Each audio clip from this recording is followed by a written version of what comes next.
Sinopsis dari novel yang berjudul Ayah yang ditulis oleh Andrea Hirata yang bergenre romance, jumlah halamannya 412 dan tahun terbit cetakan pertama 4 Mei 2015. Novel Ayah yang ditulis oleh Andrea Hirata menceritakan tentang perjuangan seseorang ayah yang sangat besar dan kisah cintanya yang luar biasa. Kisah cinta seorang anak laki-laki Sabari kepada Marlena, teman semasa SMA sekaligus anak kampung tetangganya. Sabari memiliki 3 orang sahabat, yaitu Ukun, Tomat, dan Toharun, yang sudah cukup lama terjalin, yaitu sejak duduk di bangku sekolah dasar. Namun ada satu hal yang membedakan di antara ketiganya, yaitu cara mendekati seorang wanita.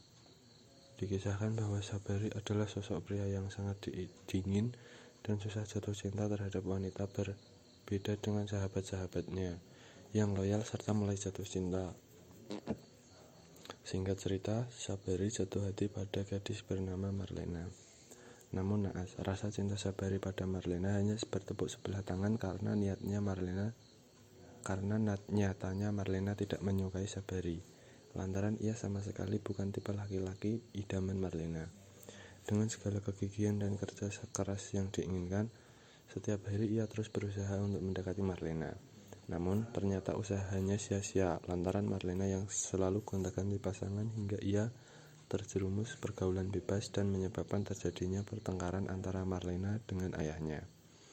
Sabari yang mengetahui hal itu lantas mengorbankan dirinya untuk menikahi Marlena, meskipun dengan keadaan tengah mengandung dari hasil hubungan dengan orang lain.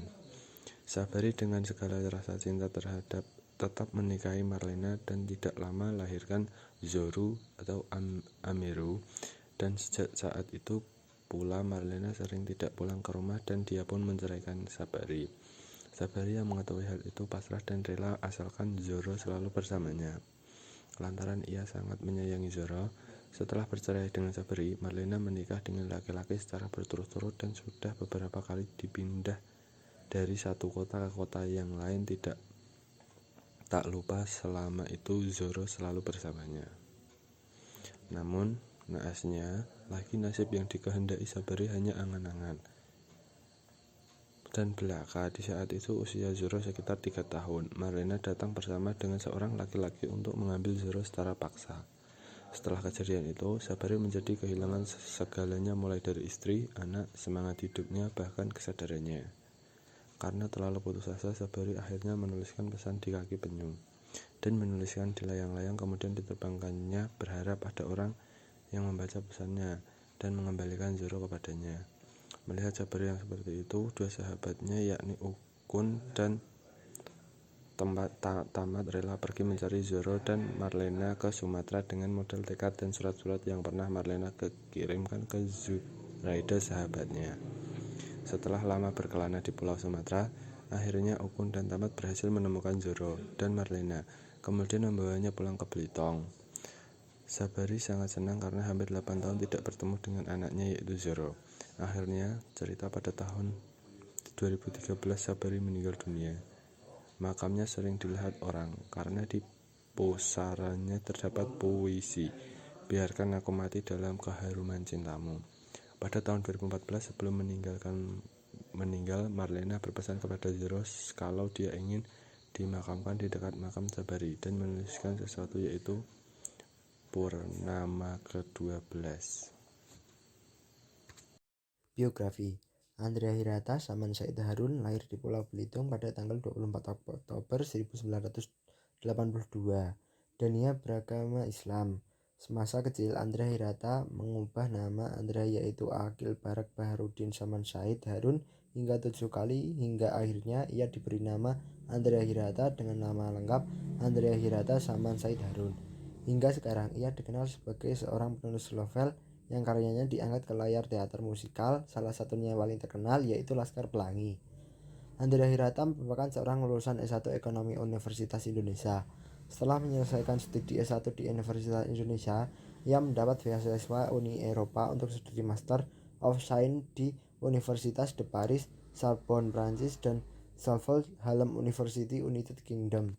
Dengan kemampuannya dalam bidang ekonomi telekomunikasi, ia mendapatkan penghargaan dan lulus dengan gelar cum laude dari kedua universitas tersebut. Penghargaan Andrea Hirata: 1. Khatulistiwa Literati Award KLA pada tahun 2007. 2. Aisyah Award. 3. Paramadina Award. 4. Nitpas Kretz Award. Karya Andrea Hirata: 1. Laskar Pelangi pada 2005. 2. Sang Pemimpi pada 2006. 3. Edensor pada 2007. 4. Mariamah Karprov. 5. Padang Bulan dan Cinta di Dalam Gelas pada 2010. 6. 11 Patriot pada 2011. 7. Laskar Pelangi Songbok pada tahun 2012, dan terakhir 8. Ayah pada tahun 2015. Unsur intrinsik. Yang pertama, tema. Novel ini mengangkat kisah cinta antara seorang laki-laki kepada perempuan, yaitu kisah cinta antara Sabari dan Marlena, dan sekaligus menitik beratkan kepada kisah cinta seorang ayah kepada anaknya, juga sebaliknya, yaitu kisah cinta antara Sabari dan Amiru atau Zoro. Yang kedua, amanat. Ada beberapa amanat yang disampaikan oleh Andrea Hirata dalam novel Ayah. Berikut ini adalah beberapa amanat tersebut. Yang pertama, jadilah sahabat yang baik, karena seorang sahabat tidak akan meninggalkan temannya dalam kondisi terendah pun. Yang kedua, jangan menyerah dalam memperjuangkan segala hal seperti kegigihan Sabari untuk Marlena. Yang ketiga, jangan menyepelekan hal kecil. Mungkin di kemudian hari hal itu akan membuatmu menyesal. Yang keempat, berbahasa Indonesialah dengan baik dan benar, karena integritas seseorang dapat dilihat dari caranya berbahasa. Selanjutnya, unsur intrinsik yang ketiga, yaitu alur. Alur dalam novel Ayah karya Andrea Hirata ini menggunakan alur campuran. Hal ini dapat dilihat pada bagian pertama novel yang menceritakan tentang Sabari yang telah mengetahui Marlena. Kemudian bagian kedua menceritakan tentang Sabari yang sudah menjadi seorang ayah. Dan bagian ketiga, pengarang baru menceritakan mengenai awal pertemuan Sabari dan Marlena. Sedangkan pada bagian keempat, pengarang kembali menceritakan tentang Amiru. Unsur intrinsik yang keempat, latar. Yang pertama, latar waktu. Latar waktu pada novel ini terjadi pada tahun 80-90-an. Latar waktu novel Ayah diceritakan pada saat Sabari tengah mengikuti tes masuk SMA. Latar waktu tersebut terjadi pada tahun 1987.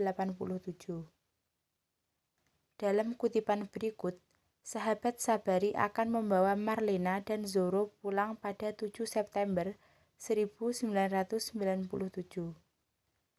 Pada saat tahun 1997, umur Sabari adalah 25 tahun. Jadi dapat diketahui bahwa pada usia 15 tahun, saat melakukan tes masuk sekolah itu pada tahun 1987. Berikut ini adalah kutipannya. Ri, kami sudah menemukan Lena dan Zoro.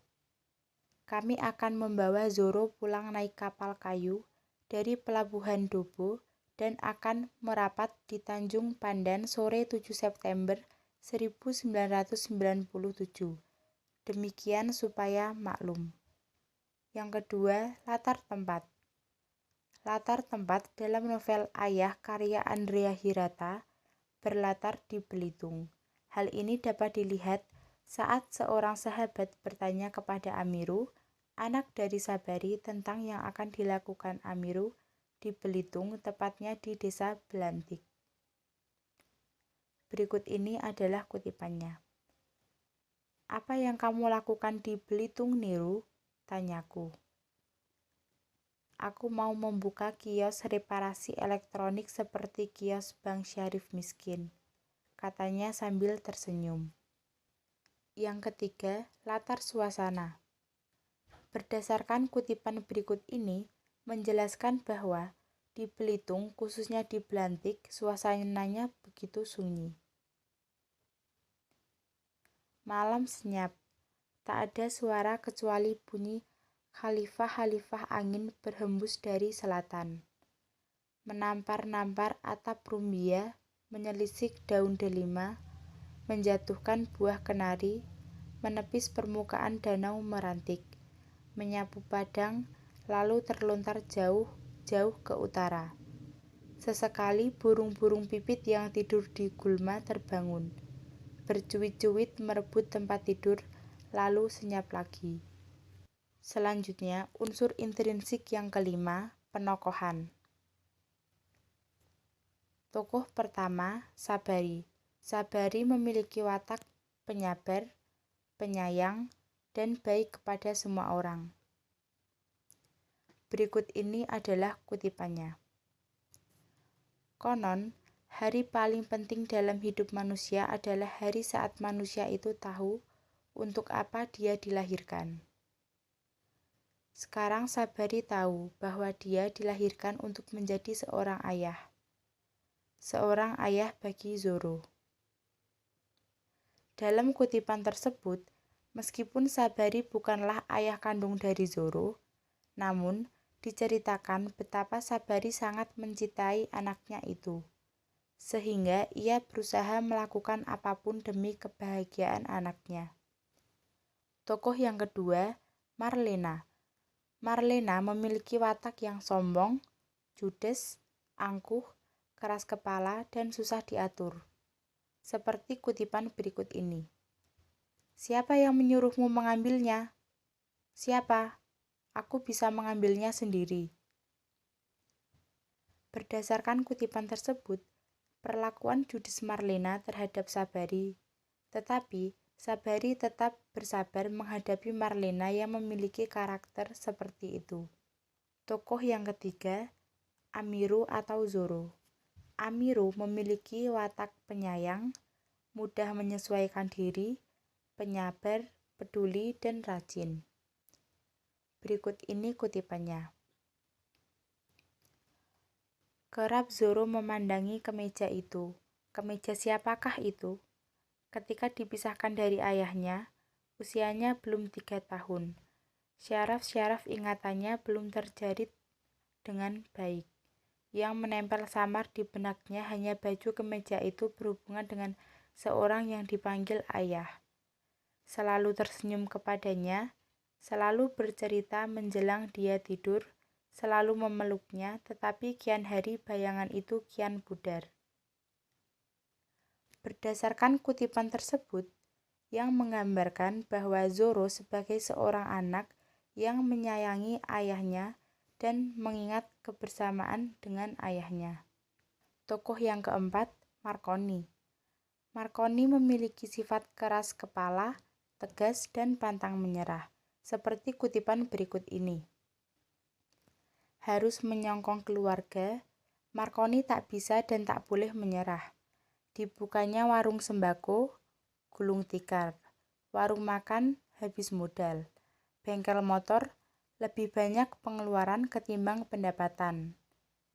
Kaki lima, kena uber polisi Pamong Praja. Warung sayur, macet. Jual batu satam, kena tipu. Jual bakso, kalah saing.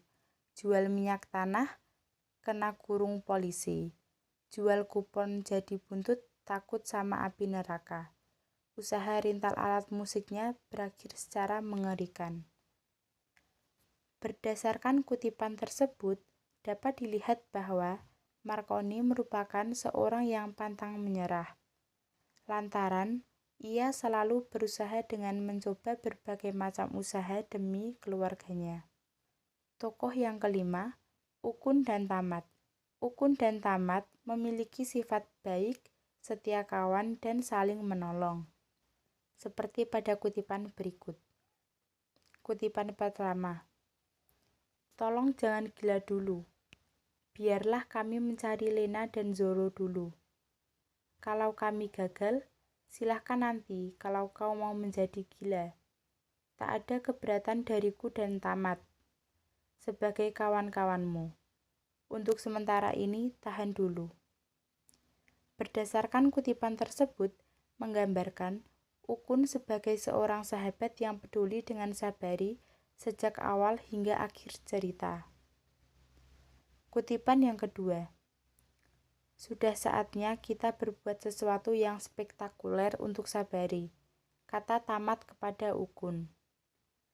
Berdasarkan kutipan tersebut, menggambarkan bahwa Tamat sebagai seorang sahabat yang peduli dengan Sabari, karena dia tidak membiarkan Sabari berlarut-larut dalam kesedihan.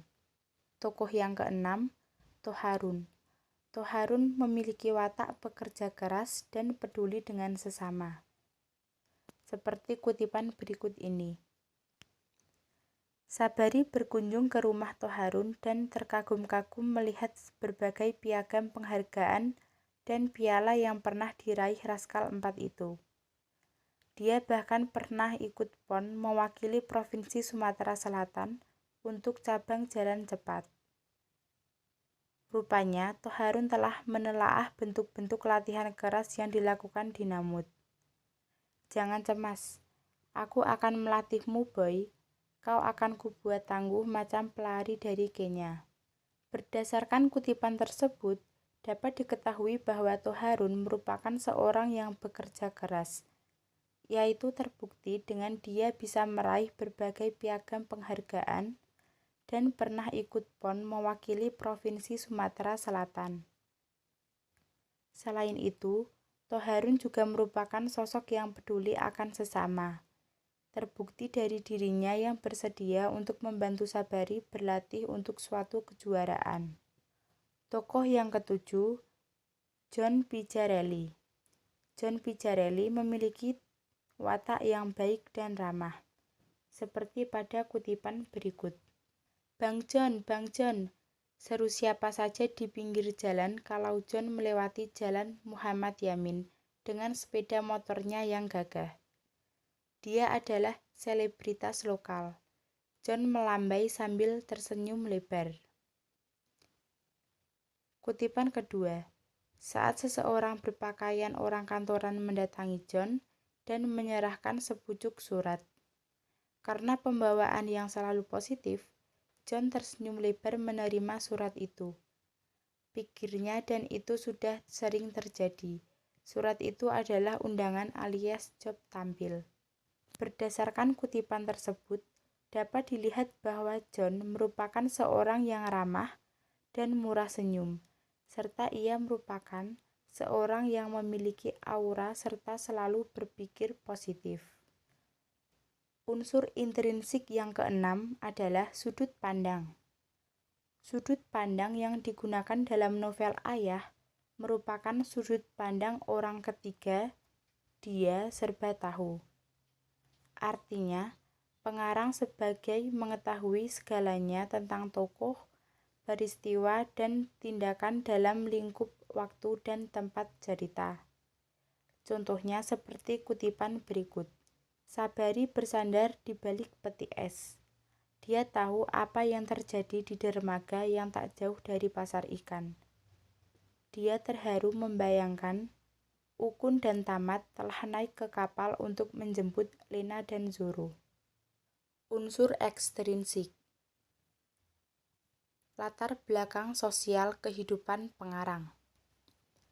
Unsur ekstrinsik dalam novel Ayah dilihat dari biografi pengarang yang berasal dari Belitung.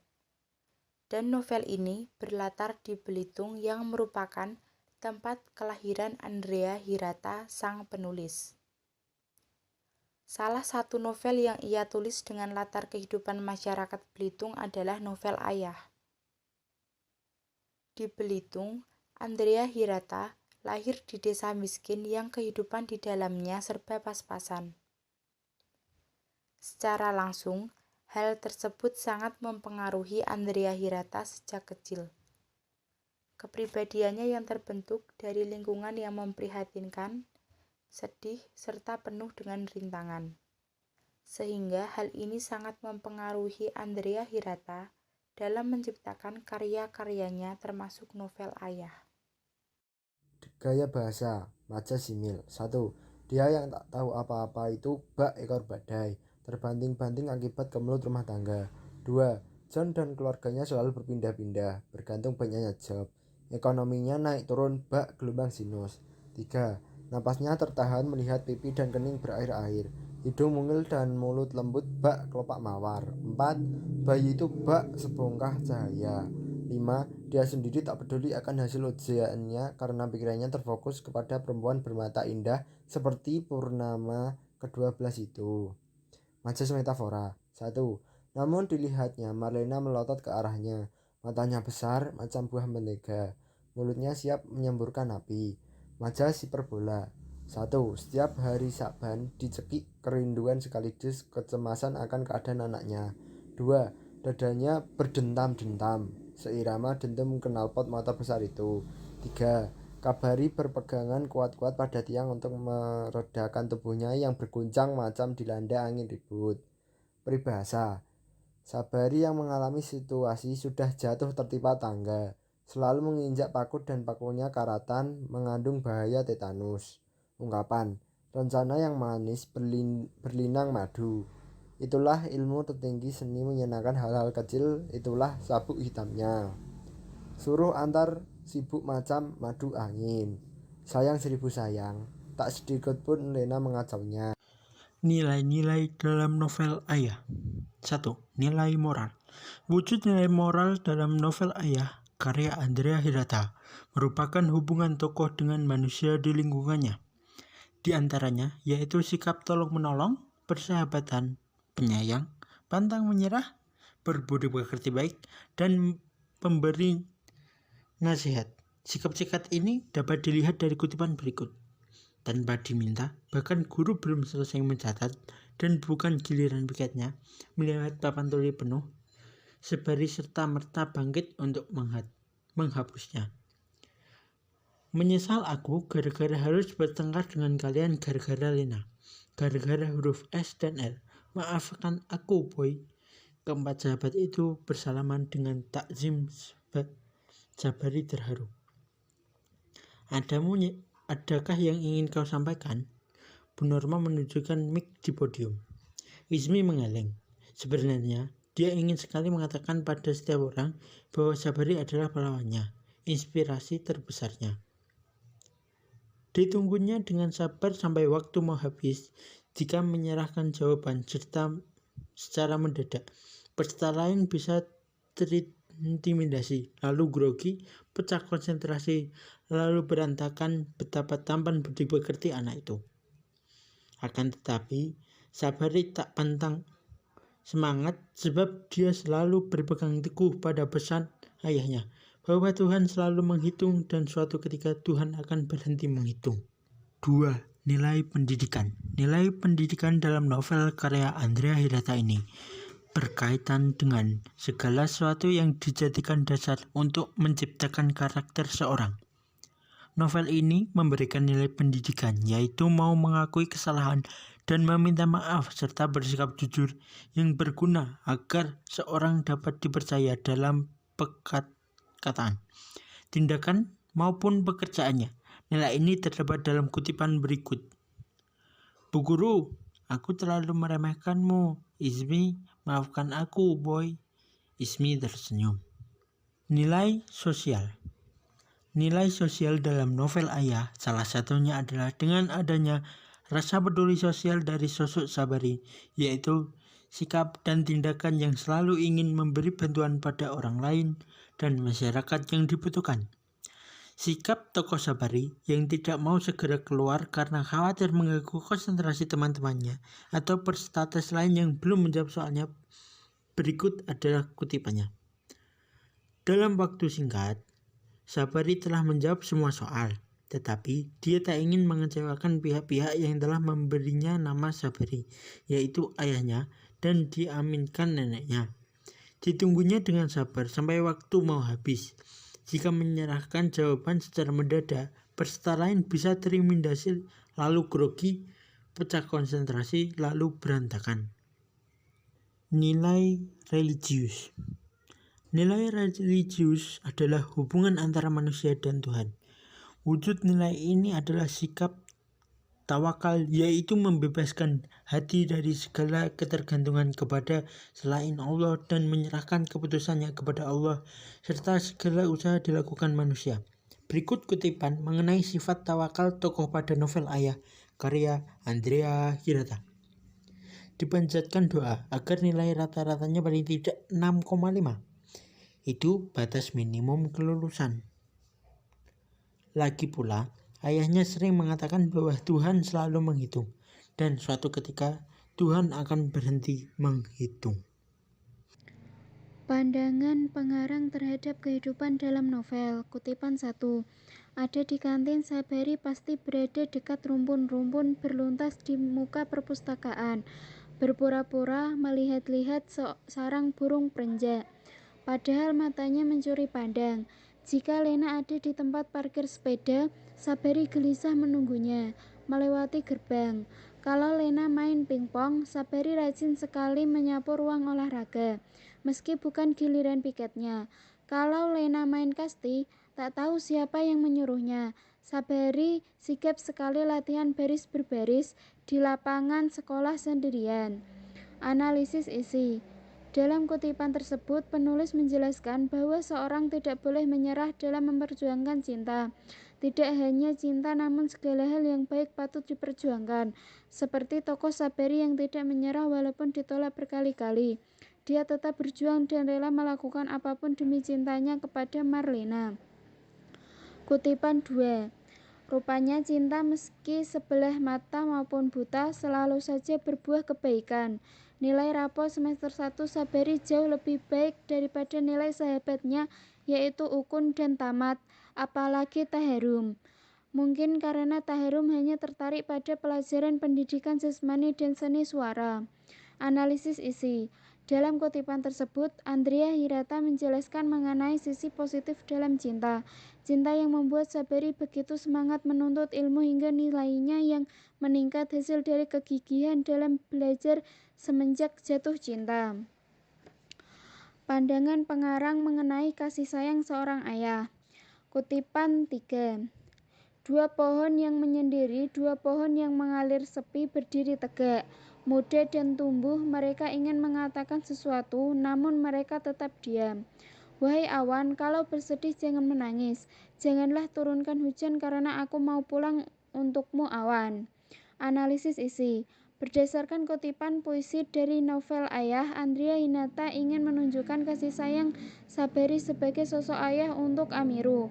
Meskipun Amiru bukan anak kandung, namun Sabari begitu menyayanginya. Sabari yang membesarkan anaknya dengan puisi sebagai pengantar tidur.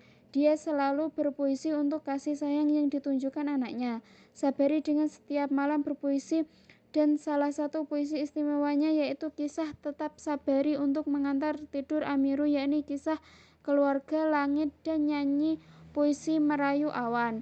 Andrea Hirata menunjukkan ini adalah Sabari yang menurunkan kisah itu kepada anaknya. Kutipan 4. Tahun ke-8 tak ada lagi yang melihat Sabari di rumahnya. Rupanya Sabari sudah mengangkatkan diri sendiri dari rumah. Suatu ketika Zuraida melihat Sabari berkelebat di pasar ikan.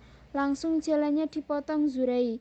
Boy, apa-apaan kau ini? Kalau mau sinting bilang-bilang, jangan raib begitu saja. Sabari menunduk dalam. Lihatlah kau kurus sekali. Analisis isi. Dalam kutipan tersebut, Andrea Hirata menjelaskan betapa sayangnya Sabari kepada sang anak hingga dirinya tidak bisa menerima kenyataan bahwa Amiru sudah tidak lagi bersamanya selama 8 tahun dan selama itu pula kondisinya menjadi begitu memprihatinkan dengan kejiwaan yang ikut terguncang.